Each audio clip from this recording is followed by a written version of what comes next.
Hello, hello, hello, beautiful soul family. Rebecca here, your vibe mentor. And this is the space for hidden seekers who are looking to finally shine their light and become thriving, purpose-driven entrepreneurs. Let's talk today about why the hidden seeker gets stuck in hermit mode and how to figure out if that's you. So, before I do, if you are already identifying as a hidden seeker and you know you want help to step into your purpose, finally shine your light the way you were meant to, and start your path of becoming a thriving, purpose-driven entrepreneur, then check out the links below. I offer free 30-minute sessions. I would love to support you in your journey. So let's dive right in. Why does a hidden seeker get stuck in hermit mode? And why is it unhealthy? Trauma tends to cause us to believe that people or the world are unsafe. And before I go any further, if the word trauma trips you up, hear me out. You could call it conditioning. You could call it programming. It doesn't really matter if you call it the big T or the little t. At the end of the day, the vast majority of the world's population is exhibiting trauma responses. And so the beauty is that the trauma spotting work that I do heals not only traditional trauma, but also the conditioning and programming of the world, and helps remove the blocks up and out of your body so that you can finally move through your life in a way that you want to and not be sabotaged by the subconscious brain.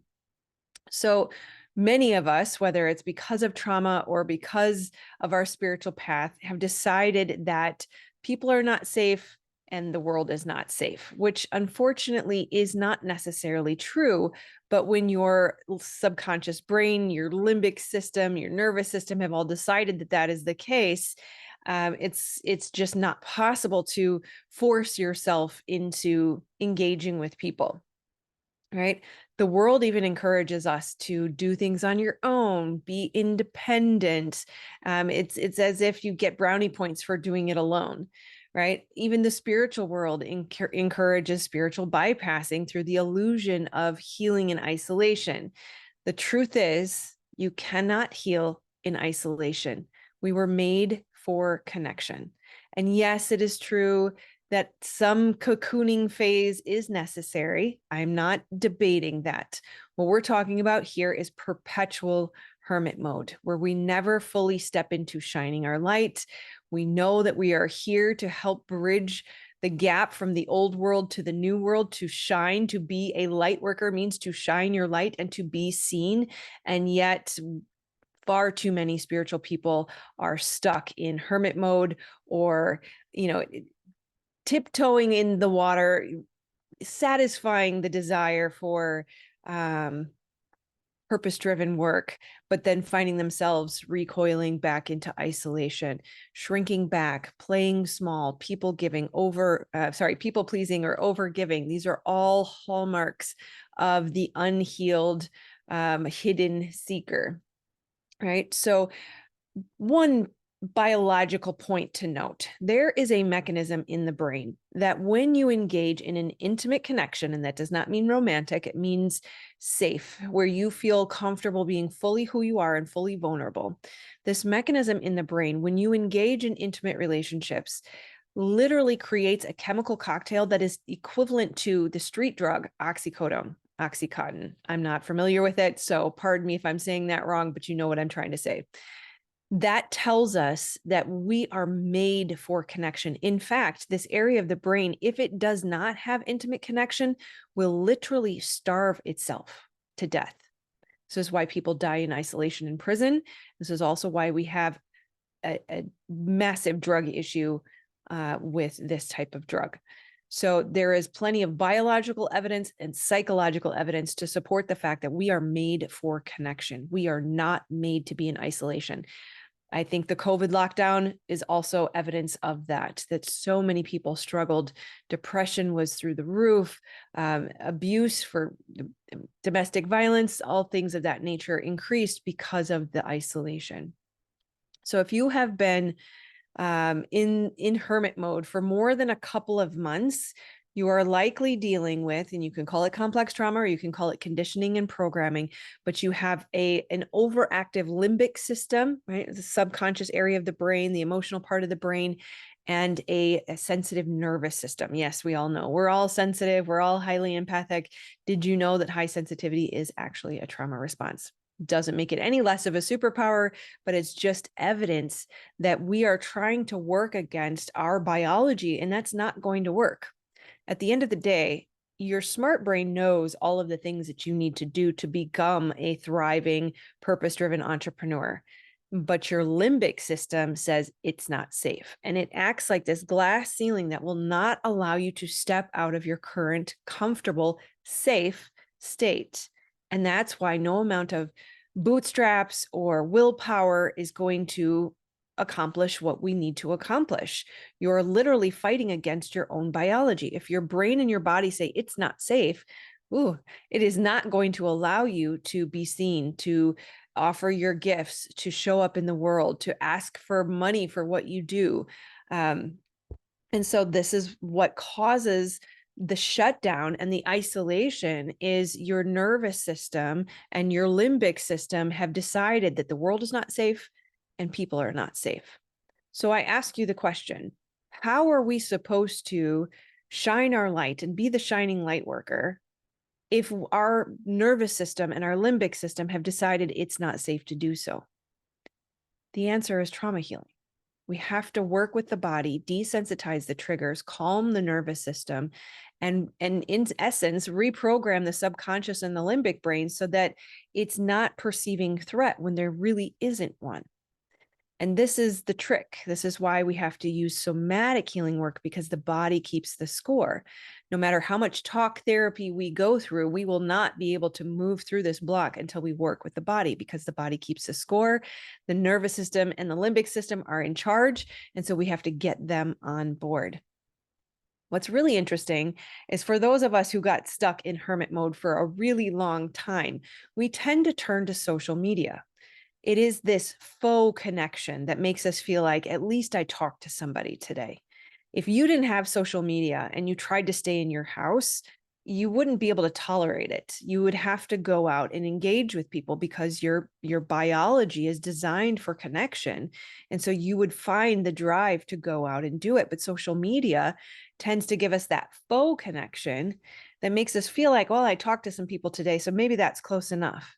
But you don't realize, or maybe some of you do, I didn't at first, that it is literally causing more depression.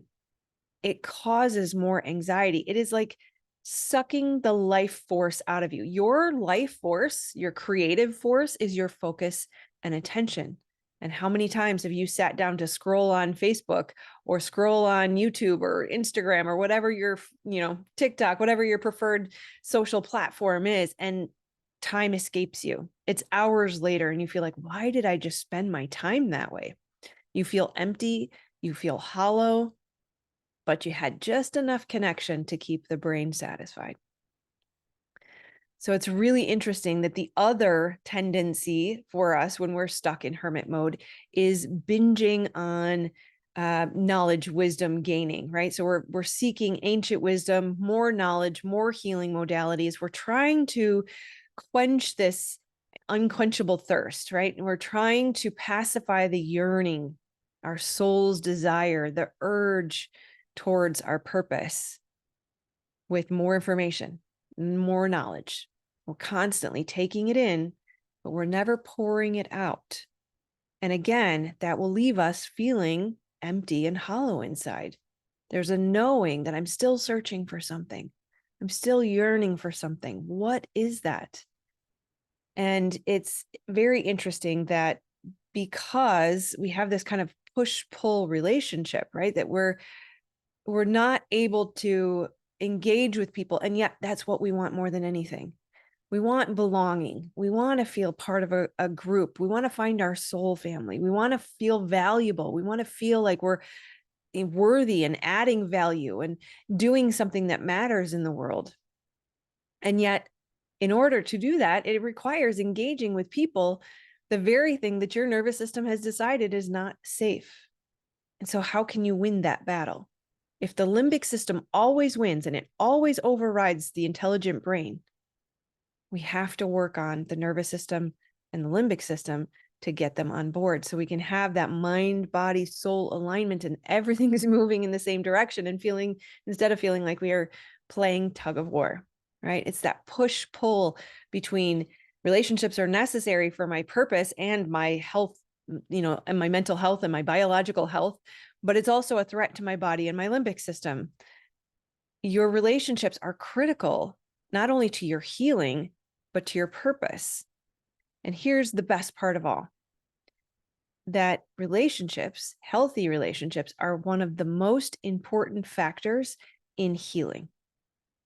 So the very thing we fear most is the very thing that's going to heal us. I'm sure you've heard the phrase, what's in the way is the way, right? You got to go through the fear. So when we heal our nervous system, we heal our limbic system, we heal our belief that people or the world are not safe, then that's when we can finally move out of the hidden seeker stage. That's when we can start to move towards the thriving, purpose-driven entrepreneur. And relationships are healing in many ways. So I wanted to tell you a little bit about how, because sometimes it just doesn't quite, we don't understand. It doesn't make sense. I don't get it. It's people. People can be annoying. I feel it's so sad when I see those shirts of like, I don't like people or people suck. That's so crazy to me because we are made for connection. If you think about your gifts, your talents, your strengths will complement someone else's where they don't have that same gift. I like to think of it as like a puzzle piece, right? That your weakness is really not a weakness. It's an opportunity for collaboration. There's always a reason why we are designed the way we are, because we fit perfectly with the people that we're made for. So healthy relationships.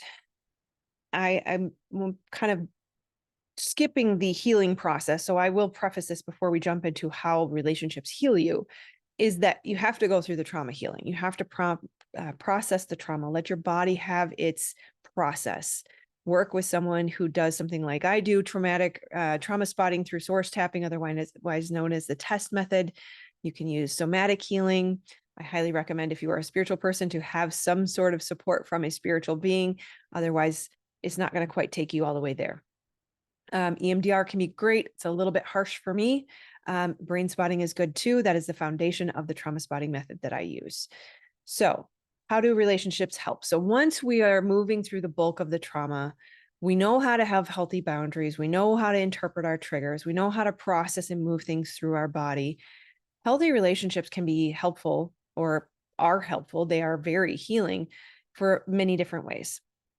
They offer support and validation. So if you think about, many of our traumas come from being invalidated, where someone said to you, you shouldn't feel that way, or you're crazy, or what's wrong with you, or get over it, right? You didn't feel safe, seen, heard, cared for, or loved. It's basically invalidation, right? And so healthy relationships validate us, and they provide a safe place where our emotions can be expressed and experienced without judgment. Our environment made us feel like there was something wrong with us when they invalidated us. And that causes a fracture within us. We fracture off that part of us that says, I shouldn't be feeling that way. And that creates shame and guilt and toxic levels of self-blame. You find that many people who have experienced trauma are very responsible. They take responsibility for everything, even the stuff that's not their own. That's that toxic self-blame. Like, what am I doing wrong? Did I do anything wrong? That makes us, right, hypersensitive, right? Triggered by the potential that we did something wrong, right? That's our nervous system out there sensing that this is familiar to something we experienced when we were younger or in the past, and it led to pain. So don't go there, right? Validation can be immensely healing. Healthy relationships demonstrate to us that there are people who we can trust and feel safe with. Healthy relationships are built on trust, respect, and consistent care, and that is what helps restore our sense of safety. If you know that you can rely on your partner or a loved one, that facilitates secure attachment. Now, if you don't know about attachment, I'm pretty sure I've done a video in the past. If I haven't, I'll do one in the future. Do a quick search, you might find something. Pretty sure I did. But did you know 56% of the world's population is capable of healthy attachment? That means you have a 50-50 chance. Now, as within, so without is true. I hesitate to say that to someone who is very, very wounded because it can feel, again, like that toxic self-blame. It's not your fault. You did everything you could to survive. And everything you did was the right thing to do. It would have been unreasonable to expect you to do anything different. But in your unhealed state, you continue to attract people who are going to continue to wound you. This is why we have that perpetual cycle of toxic relationships, because life is sending you the opportunity to be triggered so that you can see where you need to heal. This is why triggers are a gift. Triggers are a gift. I also did a video on that. Check that one out. You have a 50% chance of attracting healthy relationships too once you are healed or in your healing stage, right? Healthy relationships also provide emotional support. They model healthy emotion management. Also keeping in mind that the traumatized brain conditioning programming of the world doesn't matter. We have an inflamed emotion center. We find it difficult to manage emotions. Emotions can feel scary. We want to look away from them, right? Don't go there. It's too painful, the disassociation. But when we have a healthy relationship, they can model for us and we can work through emotion management strategies together in a validating and safe way, which is tremendously healing. Healing or healthy relationships empower us by fostering autonomy and encouraging us to make our own decisions and experience respect for our boundaries. So there's a couple things there. I want to kind of dissect that. Autonomy. How many of us were trained either in a toxic family environment, toxic relationship, in the school environment, in the military, that we follow the rules, we don't speak up, we don't ask questions, we wait for direction, and it trains us to start to look outside of us for approval, for instruction, for validation, for acceptance. How many times have you needed to make a decision and felt it's really difficult? I need to call my guru. I need to call my astrologer. I need to pull a card. Outside, external advice is a trauma response. We need to foster the autonomy to where we also develop a level of trust with ourselves to follow our guidance, to hear our guidance, and to trust what we are hearing, trust the divine, trust ourselves. And in that, when we have a healthy relationship that is helping us foster autonomy, we also see that as I make a decision or as I listen to my own guidance and I trust myself and I choose to move forward in this way that I know I'm guided towards, that healthy relationship will also model respect for your boundaries to say, I trust you. I trust that only you know what is right for you. And I support you in whatever path you decide is right for you. That also helps build self-esteem. After a couple times of experiencing that and realizing nobody's going to get pissed, nobody's going to accuse you of anything, nobody's going to come at you, you're not getting hurt. And maybe you probably even did something that was right for you. Maybe you're realigning or getting closer to realigning to your original design. Who you were made to be before the world changed you starts to emerge. And that is powerful. Your gifts come online. Your talents get stronger and stronger. That builds self-esteem and confidence. One of the things that are missing when we have experienced trauma. Finally, having healthy, loving, supporting relationships can provide a sense of belonging and connectedness. So many hidden seekers feel like they don't belong here. How many times have you heard somebody say, I'm a starseed and I just want to go back home? Right? Very, very commonly, we disassociate. We live in the upper chakras. That's why we love meditation and astral travel. We are not grounded here in this realm. The very place we decided to come, we chose to come. Nobody forced us. We wanted to be here to shine our light, to help bridge the gap from the old to the new, and to help create heaven on earth. And so you do belong.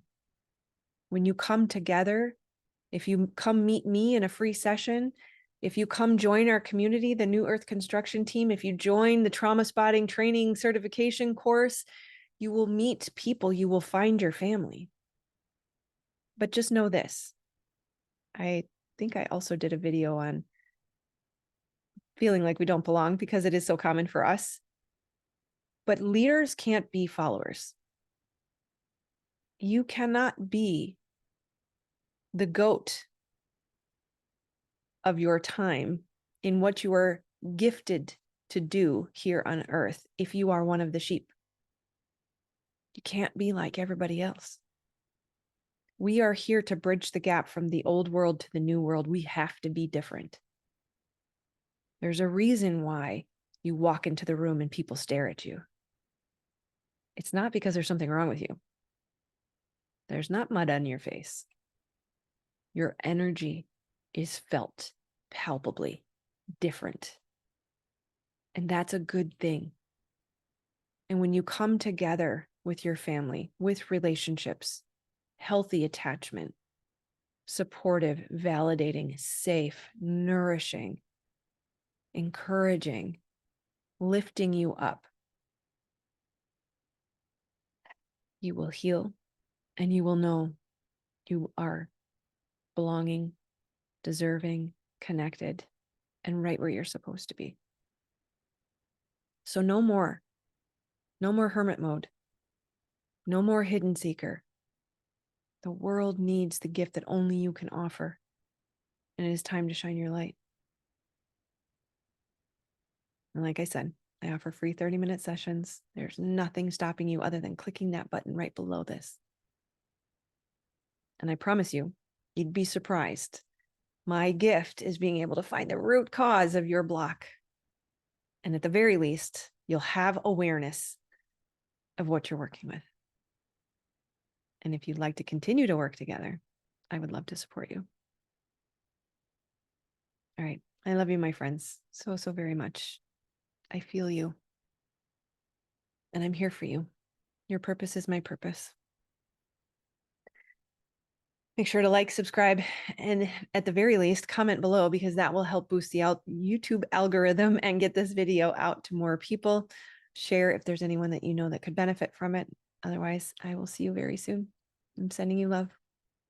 Namaste, my friends.